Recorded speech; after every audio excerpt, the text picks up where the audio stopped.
কিন্তু এটা ওইখানে আসে 21 ওই যে 21 আর এখানে দেখাচ্ছে 73। আচ্ছা করেন দেখি।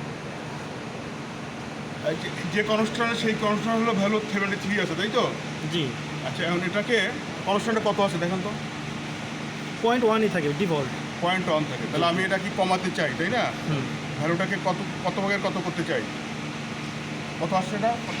21.6 আর 73, তাহলে নিয়ার অ্যাবাউট 3 ভাগের 1 ভাগ। তাহলে কনস্ট্যান্টটা আপনি 0.03 করবেন নাকি? 0.03 করেন তো।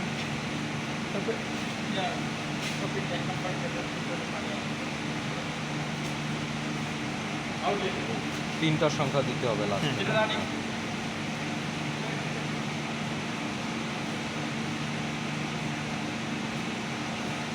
চলে আসছে। এই নাম কি? এই রাহেন সাহেব, রায়হান সাহেব আসলে কি আছে? তাহলে ওইখানে কত ছিল? 21.97 তাই তো? 21.21 ছিল তাই তো? 21.7 ছিল। আচ্ছা যাক, এটা এখন কাছাকাছি চলে আসছে, ঠিক আছে। এটা হলো ক্যালিব্রেট